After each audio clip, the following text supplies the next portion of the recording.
Olá, começamos agora mais um Frente a Frente.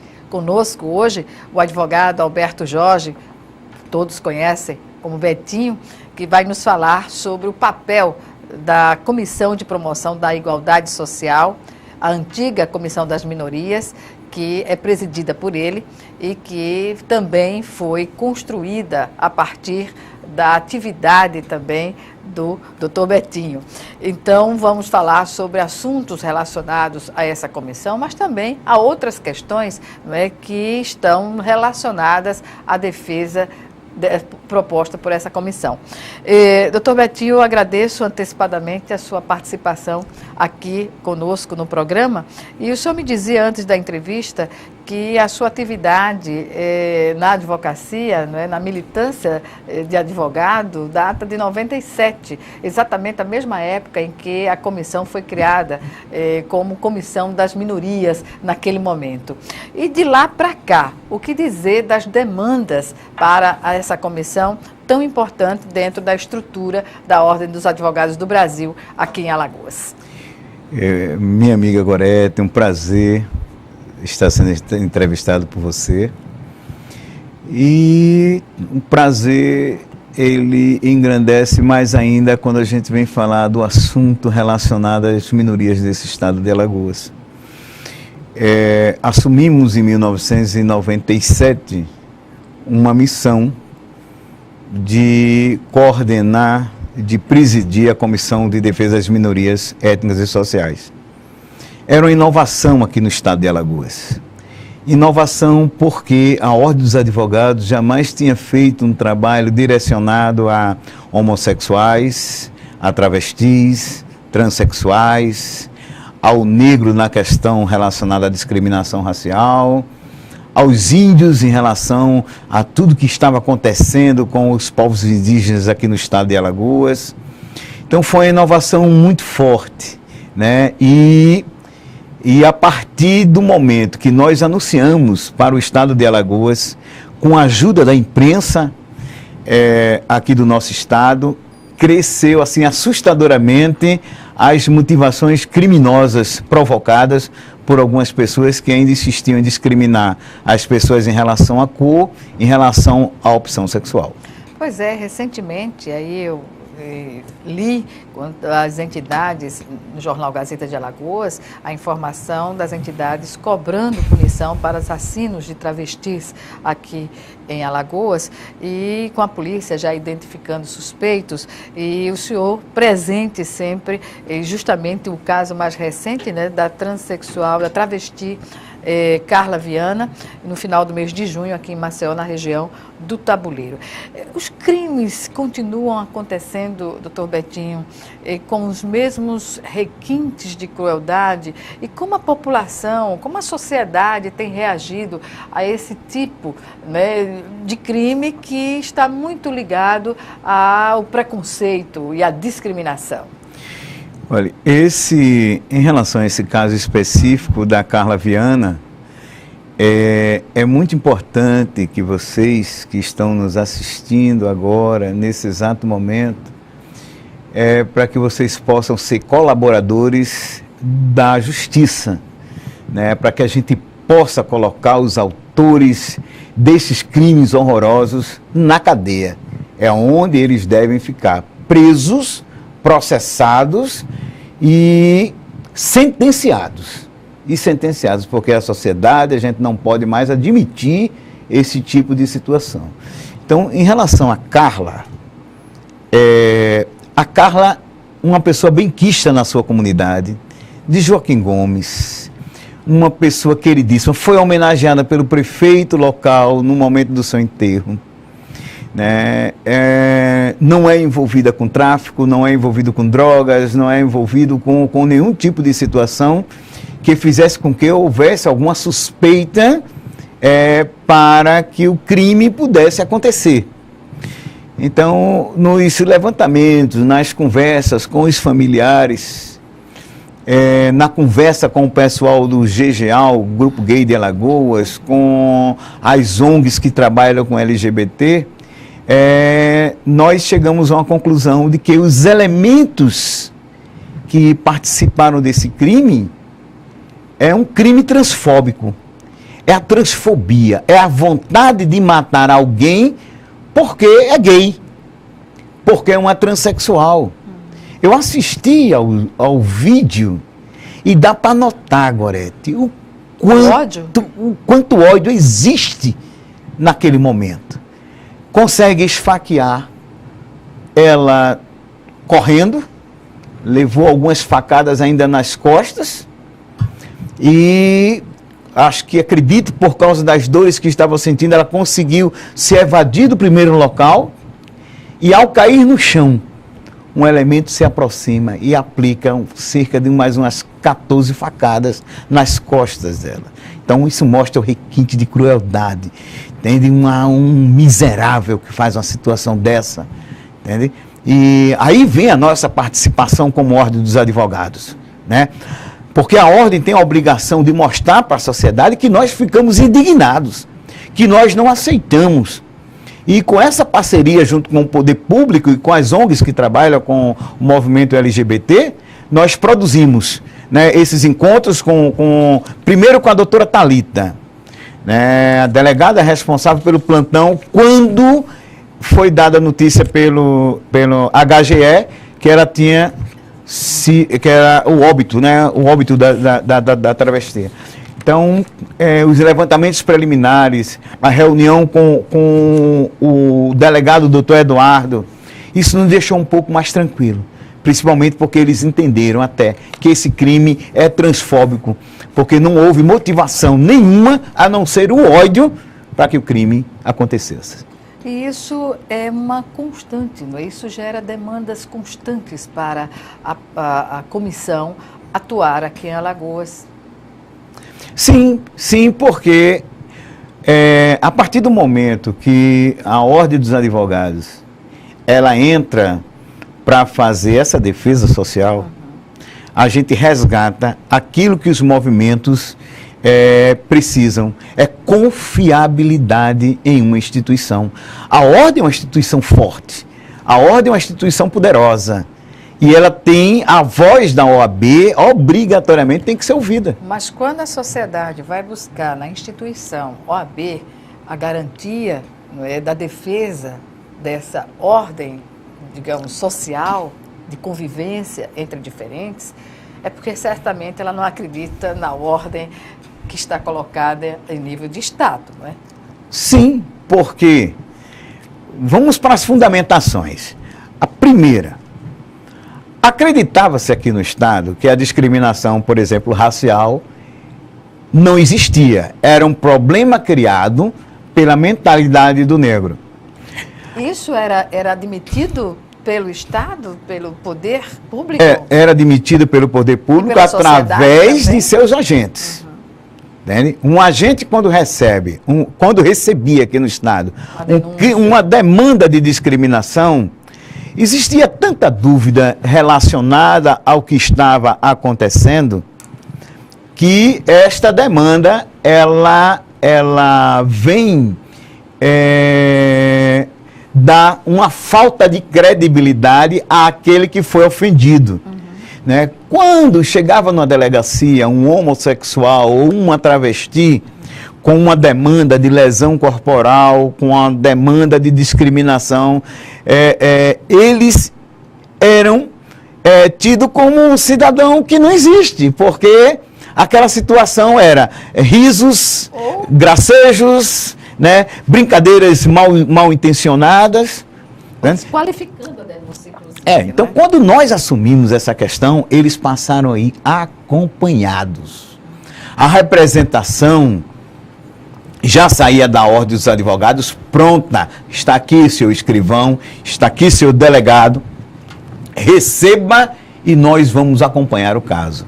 Então, essa situação foi criada aqui, graças à criação desta comissão, à época pelo atual ministro, doutor Humberto Martins, e foi uma crescente para os movimentos sociais. Doutor Betinho, assim como a Delegacia Especializada da Mulher, não haveria a necessidade de ter uma delegacia especializada para crimes contra LGBTs, por exemplo? Olha, essa demanda ela já vem sendo discutida ao longo dos anos. E o emparelhamento do Estado sempre diz que não existe a necessidade de que a gente possa ter uma delegacia especializada para tais crimes. Eles sempre formam essa situação. Mas eu acredito que vai chegar um momento que a gente possa repensar com mais força, com mais determinação, essa situação. Termos um delegado hoje especializado nos crimes de discriminação racial, sim, nos crimes relacionados à homofobia, né? Seria ideal, o ideal, porque nós teríamos uma ponte direta, né, em relação a esses crimes. Embora que hoje, com o homicídio da Carla, eu particularmente como advogado, como membro da OAB, me sinto muito feliz com a atuação da doutora Thalita e do doutor Eduardo, responsáveis pela questão nas primeiras investigações que era de plantão, e doutor Eduardo na condição como delegado, um dos delegados de homicídio aqui do estado de Alagoas. Pode-se dizer, então, que a comissão ela está consolidada do ponto de vista da credibilidade da sociedade ao seu trabalho? Sim, porque a gente nota, primeiro, na receptividade. Como as pessoas chegam na comissão, o abalo psicológico, né? O abalo psicológico é muito forte. Entende? As expressões negra macaca, negro não é gente, negro não presta, eu não sei por que negro ainda vive dentro dessa sociedade, o seu lugar não é aqui, é na África, são mulheres negras, são homens negros, são crianças negras. Discriminadas, né? No ambiente escolar. No ambiente escolar. Como nós verificamos, vamos falar sobre esse assunto. E nós estamos também nesse caso. Né? É um caso educacional, né? Nós estamos envolvidos também. Por incrível que pareça, né? Por incrível que pareça. Então, quando as pessoas buscam, elas buscam primeiro pela confiança. Elas buscam porque sabem que alguém vai parar para ouvi-la. Com seriedade, né? Certo. Com seriedade e providências. É o que nós temos feito.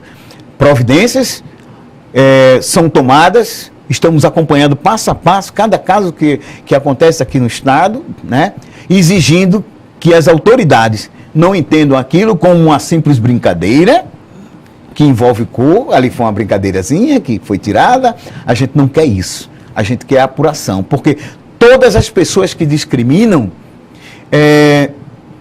quando existe a judicialização do fato, aí diz que tem uma empregada que é negra, que tem um colega que é negro, que jamais iria fazer isso, mas o fato aconteceu.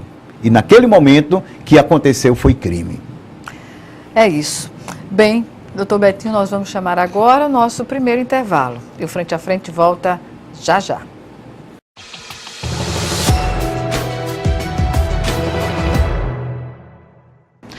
Estamos de volta com Frente a Frente, que hoje recebe o advogado Alberto Jorge Betinho, ele que é presidente da Comissão da Promoção da Igualdade Social da OAB, a Ordem dos Advogados do Brasil em Alagoas, e ele conversa com a gente sobre o trabalho importantíssimo dessa comissão, né, para as pessoas que procuram o apoio da OAB em casos extremos de discriminação, envolvendo qualquer situação demandada aqui na sociedade. Doutor Alberto, em relação àquele caso que ganhou notoriedade da criança negra de uma escola particular, o mais recente, porque já houve casos envolvendo escolas do município, do estado e agora na escola privada. Como é difícil para a comissão chegar a uma situação como essa, de ter que intervir numa ação que poderia ser evitada pela escola, porque foram mais de 10 meninos que cercaram a criança, a menina, e por ela ser negra, houve esse ataque do preconceito e da discriminação. Nesse caso específico, nós temos 2 tipos de crime. E me volto agora para os alunos do estado de Alagoas, das escolas particulares, dos professores, dos senhores diretores de colégio. Prestem bem atenção no que nós iremos falar agora. Primeira situação, temos que preparar os alunos para a questão do crime voltado à internet. Tá? A propagação desse crime foi terrível. Terrível. Aquela garota que provocou o primeiro passo, chamando ela de negra, negra suja, cabelo de bombril, e usando todos os adjetivos pejorativos, ela construiu em pouco tempo uma rede discriminatória, onde outros alunos entravam para dar o apoio àquela primeira iniciativa. Então, todos eles cometeram crime. Todos eles. Então, tem que ter muito cuidado com essa questão voltada à internet. O segundo, a questão prática da coisa, a questão da discriminação. A discriminação, todo o povo brasileiro carrega consigo um pouco de preconceito. O preconceito é uma concepção, é um conceito antecipado que a gente tem de alguém, de alguma pessoa. No sentido literal da palavra, né? O desconhecimento não é, que leva ao preconceito. Agora, a partir do momento que a gente vai exteriorizar esse pensamento, seja com o gordo, seja com o magro, seja com o negro, com a negra, com o índio, com a travesti. Qualquer cor. Qualquer cor. Entende? Aí você começa o processo de discriminação. E, de imediato, o que nós fizemos uma reunião na OAB, com o Movimento Negro Organizado do Estado, e, em seguida, nós fomos fazer uma visita ao colégio, né, para conversar com a direção do colégio. Como foi esse encontro com a direção? Foi receptivo? Muito receptivo, muito receptivo. Inclusive, a área de coordenação pedagógica mostrou para a gente todo um trabalho que é desenvolvido no colégio a respeito de temas sociais, e que eles estavam preocupados como é que isso chegou a acontecer no colégio. E a gente explicava para a direção, inclusive a jovem, que eu não me recordo o nome, estava presente, né? E na reunião, e eu colocava para ela da necessidade da gente aprofundar mais ainda essa questão. A OAB não estava ali para punir o colégio. A OAB estava ali para ser uma parceira na luta contra essa discriminação. Discriminação que nasce em casa, né? Isso é uma informação que chega ao colégio pela formação doméstica, do lar, onde há o clima e o entendimento da discriminação, né? Isso se leva a qualquer lugar e aflorou na escola. Aflorou na escola. Então, o que é que nós propomos para o colégio? A abertura do auditório do colégio, para que possamos levar o segmento do movimento negro, mais advogados especializados nessa questão, para conversar com os alunos. E informar, não é, sobre as consequências de atos como esse. Certo. Hoje eles respondem como menores. Amanhã vão responder como adultos, né? E que adultos nós queremos? Quem serão nossos futuros parceiros nessa luta contra a discriminação? Fundamentos em educação e diversidade cultural seriam bem necessários, não é? Sim, inclusive na vida da escola. Mas é claro, né? A escola pública e a escola privada, ela tem que abrir o espaço para essas discussões, né? Nós temos que chegar no nosso público-alvo, né? Que são os alunos, é o nosso público-alvo. E também chegar a um público-alvo que é isso a gente tem discutido, já discutiu com a própria Secretaria de Educação em épocas remotas, sobre encontros constantes com os mestres. É necessário que a gente possa produzir no professor um elemento que vai levar essa mensagem, porque ele está no dia a dia com os alunos. É necessário, primeiro, também que o professor entenda que o crime de discriminação racial ou sexual, ele existe.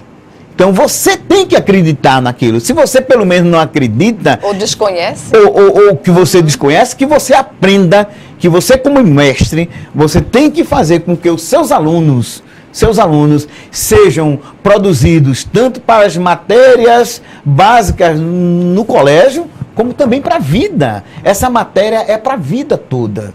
Você aprender como cidadão que você não pode discriminar, que você não pode pegar gasolina e tocar fogo no índio, né?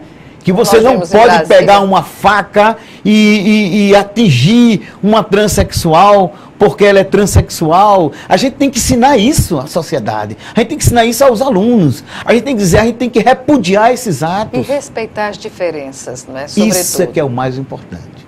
A partir do respeito às diferenças, crimes como esse, não é? Da transexual, como crimes como a discriminação e o preconceito, deixam de acontecer. É por isso que nós somos ativistas sociais, né? A gente sabe o que é ser negro, né? Na pele, literalmente. Na pele, a gente sabe o nosso passado, a gente sabe a importância de uma merenda escolar para estudar na escola pública, né? A gente sabe de uma série de necessidades negativas de empregos por sermos negros, né? Ainda. Ainda. Então, a gente viveu esse momento e hoje continua vivendo através dos nossos parceiros e amigos negros e negras desse país. Pois bem, direitos humanos, a escola como espaço para o exercício da política de direitos humanos. Isso é possível, professor? Olha, é possível. O gestor público ou tem privado. Essa obrigação. Ou privado. Exatamente. Né? Como privado, a gente já fez um trabalho, Gorete, através de um projeto chamado Projeto OAB Escola. Esse projeto nós já protocolamos na OAB para apreciação da doutora Marinela. Foi um projeto também realizado na época do doutor Humberto Martins, né? Um projeto que atingiu para mais de 50 mil alunos aqui no estado. E esse projeto nós já colocamos já reformulamos e colocamos para aprovação do Conselho Estadual da Ordem. Então, é um projeto muito importante, porque a escola pública e a escola privada vão abrir o colégio ou vão para a OAB com seus alunos para aprenderem mais sobre a questão vida, a questão social, né? A importância da mudança de mentalidade, porque não se ensina na família, a não ser que um pai e uma mãe sejam ativistas sociais e se preocupam com essa realidade e passam para os seus filhos. Mas quando isso não acontece, é dever do educador propiciar essa situação para os alunos. Pois é, e sobretudo na escola. Entendo assim, doutor Betinho, porque educação em direitos humanos, para ela se efetivar na vida dos alunos, tem que compor o projeto político-pedagógico da escola, né? Não pode desconsiderar essa necessidade, porque a cultura do ódio não pode ganhar da cultura da paz, né? A gente tem que trabalhar nessa linha. Concordo plenamente, porque a gente busca, quando a gente fala em políticas públicas, uma das políticas públicas é a educação. É educação. É lá onde está o nosso maior público-alvo. E não é só componente educacional para efeito de matéria, de currículo, não. É a questão da educação para a vida, como o senhor falou. Esse que é o problema. Hoje eu sou um adulto, né? Mas durante a minha formação de adolescente, eu criei esta mentalidade. Eu fui orientado para esta mentalidade de ser um cidadão atuante em defesa do que é certo, do que é correto nesse país. E ser contra pessoas que cometem esses atos absurdos dentro da sociedade. Então, eu tive uma orientação. Então, essa orientação, ela veio dos movimentos sociais e infiltrou essa orientação na rede escolar, com os posicionamentos, com a criação dos grêmios, né? E assim sucessivamente. Doutor Betinho, há um componente hoje na sociedade discutível, porque há um entendimento equivocado, no geral, sobre direitos humanos. Quando aparece um preso que na televisão, um programa que trata da questão da criminalidade, por exemplo, e as pessoas veem um preso sendo assistido, né, e pedindo a preservação dos direitos que ele tem enquanto ser humano, as pessoas têm uma reação contrária. Mas se essas questões forem levadas à sala de aula de uma forma sistemática, dentro do currículo, né, dentro da política pedagógica da escola, esse entendimento passa a ser mais bem absorvido, não é? Porque, independentemente de qualquer coisa, assegurar direitos humanos é assegurar o Estado democrático de direito, não é? Olha, eu vou retroagir um pouco ao tempo. Aqui no estado de Alagoas, nos porões das prisões, existiam tanques cobertos de água, sacos plásticos, energia elétrica. São 3 elementos fundamentais que existiam nos porões das delegacias de polícia aqui no estado de Alagoas. A confissão através da tortura era uma prática voltada aqui no estado de Alagoas. Comum. Então pegavam-se os presos, mergulhavam a sua cabeça em sinal de um quase afogamento para a confissão de crime. Quando não conseguiam, sufocavam esses presos com sacos plásticos para que ele pudesse, já no final da sua vida, sentindo que estava prestes a morrer, confessar até algo que não tinha cometido. Confissão sobre tortura, a pessoa confessa qualquer coisa para não morrer, né? O crime de tortura, ele foi normatizado, principalmente para agente público, por causa da atuação da Comissão de Direitos Humanos, a nível estadual, a nível nacional, porque não se suportava mais esse tipo de situação. Então, começou a partir daí a criar um dogma que eu acho completamente equivocado, e informar que direitos humanos hoje nasceu para bandidos. Direitos humanos, ele não nasceu para bandidos. Cada cidadão que comete o seu crime na sociedade, ele tem 2 caminhos. Ou contrata o seu advogado pessoal, ou contrata o advogado particular. Certo? E a garantia constitucional da preservação à vida daquele cidadão que está sob custódia do Estado, aí entra os direitos humanos. A diferença básica é essa agora. Portanto, muito bem explicado. Doutor Betinho, nós vamos chamar agora o nosso segundo e último intervalo. Já estaremos de volta.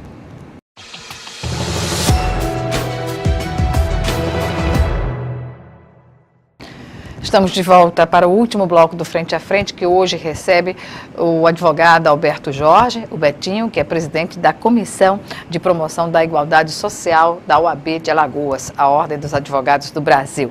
E nosso assunto, claro, as atividades, né, da comissão na defesa dos direitos humanos, sobretudo. Doutor Betinho, a comissão que foi criada em 97, né, como sendo a primeira aqui em Alagoas, no Brasil. Quer dizer, Alagoas, a OAB de Alagoas foi vanguarda ao criar essa comissão, à época denominada de Comissão das Minorias, que hoje já não é mais, não atende mais a essa nomenclatura, tanto no fato da nomenclatura como na prática, não é? Porque ganhou uma amplitude bem maior. Não existe minorias estabelecida, não é isso? É isso, eu acho que foi um avanço, né? Foi uma provocação que deu certo, né? Enquanto muitos advogados estavam preocupados em ser conselheiros estaduais ou conselheiros federais na OAB, né? Eu tinha à minha disposição a escolha, e eu optei em ofertar ao Dr. Humberto Martins a possibilidade da gente criar a Comissão de Minorias. E o interessante é que o senhor participou da criação da comissão em 97 e está lá compondo, integrando essa comissão desde 97, ou seja, o senhor transitou por várias gestões na OAB aqui, não é? Isso é a questão de respeito ao trabalho que é desenvolvido, né? Nessa atual gestão da doutora Marinella, né, nós, durante o período da campanha, quando eu fui chamado para compor o grupo, né, a minha discussão foi única, entende? E a comissão das minorias, como é que fica? Né? Nós vamos ter espaço nessa sua gestão, eu incorporo o grupo, desde que essa resposta seja positiva. Né? E a resposta foi positiva, né? A doutora Marinella tem dado um apoio imenso ao nosso trabalho na comissão.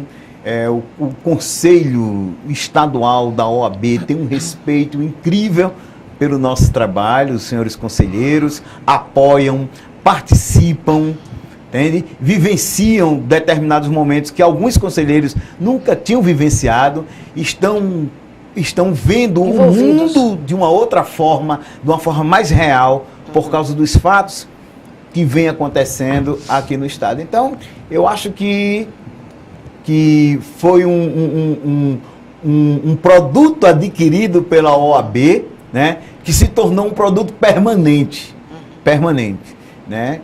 E eu tenho dito sempre, eu sempre disse a doutora Marinella, por exemplo, que a gente trabalha com um público-alvo. É a OAB que trabalha para esse público-alvo. Assuma quem assumir a OAB. Essa comissão é muito importante para o trabalho. E identificação, porque você não vende um produto que você não se identifica. Certamente.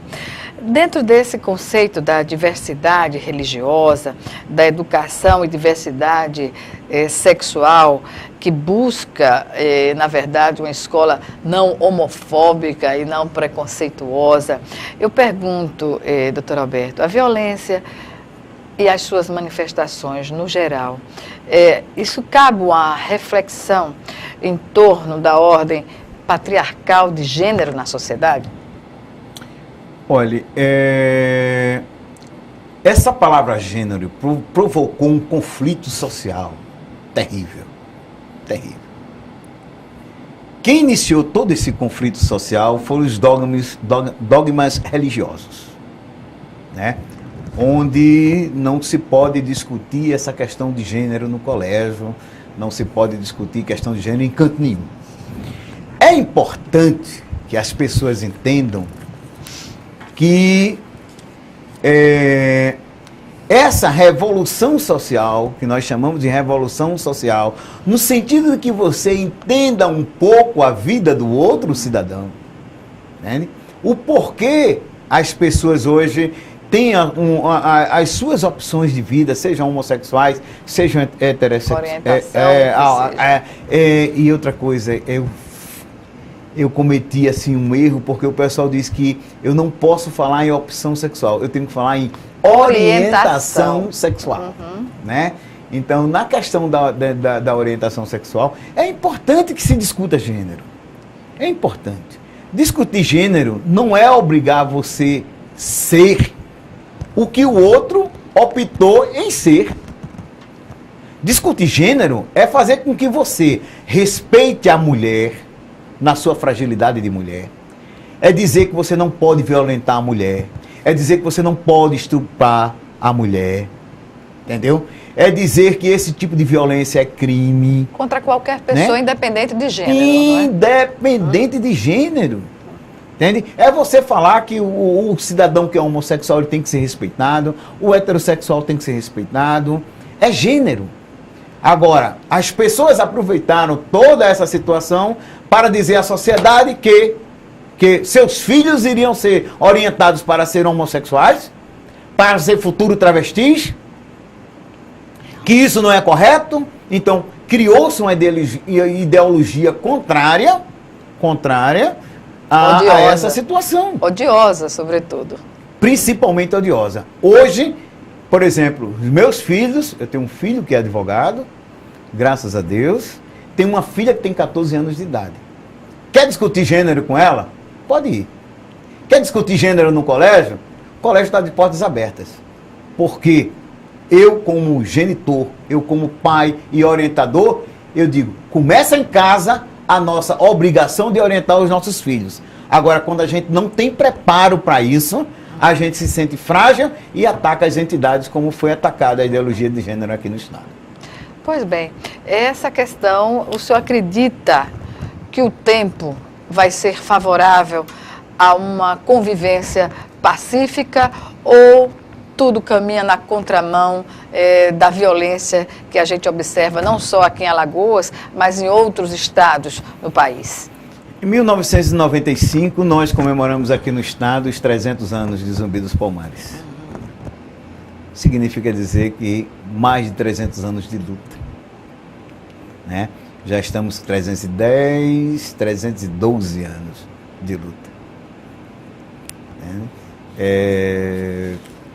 E ainda convivendo com a discriminação, com o racismo, com o preconceito agudo dentro da nossa sociedade. Mas o mais importante, Gorete, e a sociedade que está nos assistindo nesse exato momento, é dizer para vocês que nós não estamos de braços cruzados. Nós queremos resgatar você para o nosso lado. Nós queremos que você caminhe conosco nesta luta por uma sociedade justa e igualitária. A nossa obrigação como ativista social é essa, é mostrar para o seu filho, mostrar para você que é pai, para você que é mãe, que nós precisamos de vocês. A Constituição Federal, ela dá esse direito de vida.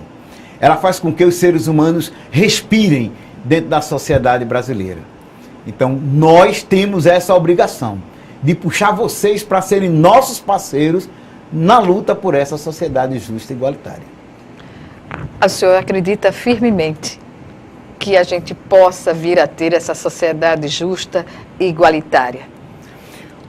Olha, tem que acreditar, não é? A gente não tem outra saída. Né? Eu sempre digo ao meu filho e à minha filha que eu sou um eterno sonhador.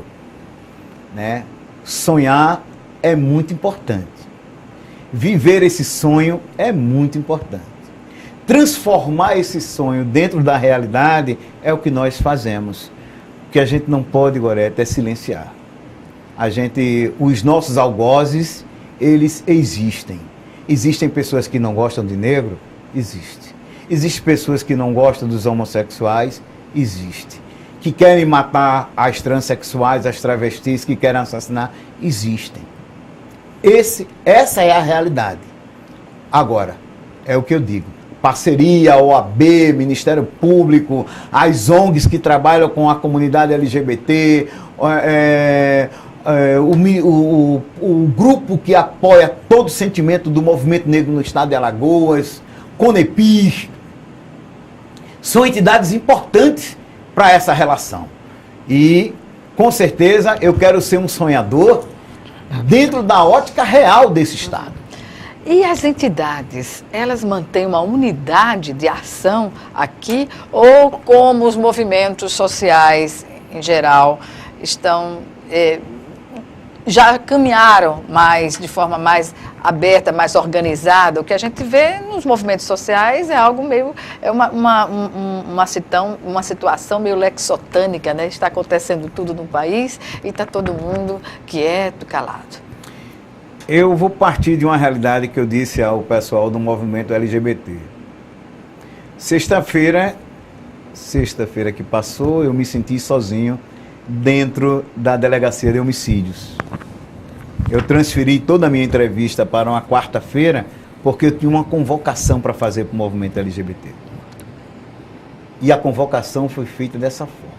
Se vocês conseguem colocar 3 milhões de pessoas na rua, atrás de um trio elétrico, no dia que se faz a grande passeata do movimento LGBT no Brasil, por que vocês não conseguem colocar os movimentos dentro da delegacia para conversar com o delegado de polícia e exigir justiça? Quer dizer, é muito fácil se fazer festa nesse país. É muito fácil. Agora, no momento que acontece um crime bárbaro, eu chamei a atenção do movimento. Vocês têm que estar presente, representando aquela que foi assassinada. Porque amanhã pode ser você. É claro. Não é? Então, esse chamamento do movimento social, ele é muito importante. Você consegue colocar 3 milhões de pessoas na rua e não consegue colocar 1.000 pessoas no movimento fora essas injustiças que estão acontecendo no Brasil. Você conta quatro pessoas no meio da rua batendo lata. Né? É isso que me incomoda. E nós estamos aqui à disposição da sociedade para garantir este aspecto social, para essa luta em defesa da Constituição Federal. Viva a liberdade e viva o direito das minorias, das ditas minorias aqui no estado de Alagoas. Entre aspas, né? Entre aspas. Bem, estamos no minuto final da nossa entrevista. Eu agradeço mais uma vez a participação do Dr. Alberto Jorge, Betinho, aqui conosco para falar de um assunto da maior importância, porque ele faz parte do nosso dia a dia, né? Quer queiramos ou não. Obrigada mais uma vez. Algumas considerações, professor? Só agradecer o espaço, é muito importante isto que está, esse momento que nós estamos vivendo aqui nessa entrevista, porque você que está aí do outro lado, venha para cá, junte-se a nós e vamos transformar essa sociedade. Obrigada, mais uma vez. Obrigada a você que nos assistiu e até o nosso próximo encontro aqui, frente a frente, também com você.